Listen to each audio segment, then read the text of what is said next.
Joanna, just before we went to commercial break, we were discussing which rights of the Canadian Charter of Rights would be infringed upon or could be seen to be infringed upon with such a measures introduced. I guess my question is then, why can the government do this? If this is, in my opinion, very clearly infringing upon charter rights, how can they have the ability to do this? And maybe even why are they doing this? So I think the second question is easier to answer. They're doing this because it's popular. Polling shows over 80% of Canadians support these measures. Of course, we have very high vaccination rates. So this is the type of issue that most people kind of are wishy-washy on. It's only a small minority of people who are extremely opposed. So it's popular, and in a sort of might makes right way, they can do it. Whether they can do it within the confines of the Constitution and whether this will survive a charter challenge is less certain to me, even though courts have been very differential to public health measures, which infringe rights. And my organization has lost many cases in the face of this. I think this is a bit different.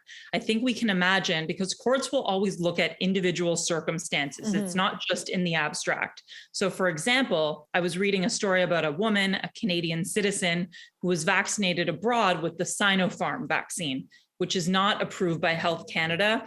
And so she would be considered unvaccinated and barred from leaving the country. And let's say that woman had to go and take care of a dying parent and was effectively trapped inside Canada. To me, that actually rises, it goes beyond infringement of mobility rights, and it rises to the level of Section 12, cruel and unusual punishment. So I do think that the courts are going to have a difficult time justifying this. Okay, and then, as a laywoman, I'm not an attorney, you are. I sometimes, as a spectator, look from the outside and say some of these processes just take a long time. If there is a challenge, and I believe there are groups that are coming forward to challenging, maybe President Company included, if there's a challenge to this latest measure, how long could we expect, or how long will it take to work its way through the court system? Will this be a quick thing, like an emergency injunction, or are we going to be waiting years to see something?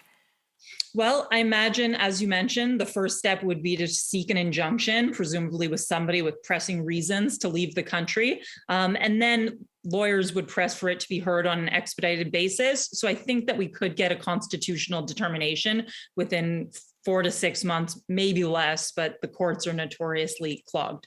You say 4 to 6 months. That to me is a long time. Maybe not in the legal world, but 4 to 6 months, that's a long time. Many relatives could be dying around the world for many Canadians who can't leave. Okay, interesting. Are we the only jurisdiction in the world that is imposing such measures? I haven't heard of any, barring any communist countries in the world, but are there any other jurisdictions that are non-communist that have such similar stringent policies? I haven't been able to find any either, certainly not Europe, not the UK.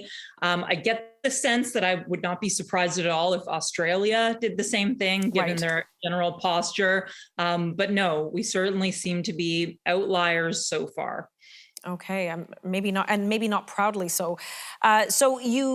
We talked about potential legal challenges. Will the Canadian Constitutional Foundation put forward that challenge, or any other groups? There will be a challenge, you think? What does the legal future look like?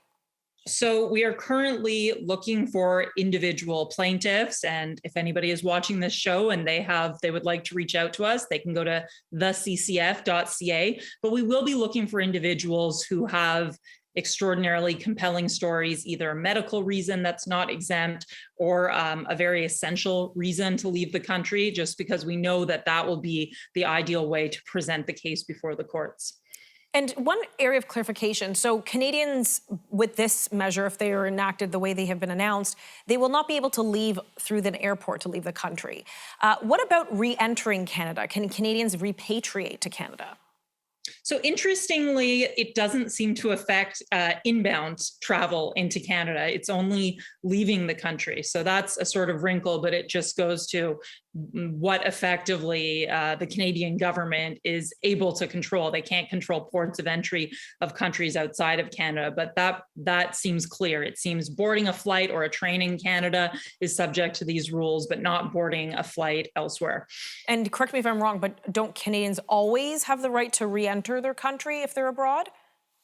That's true, although that right was significantly reduced over the course of the pandemic, as we saw with quarantine requirements, as we saw with testing requirements, which seem to be manageable in light of where we've gotten to now, unfortunately. Okay, well, thank you so much for your time, Joanna. We'll have to keep on this topic.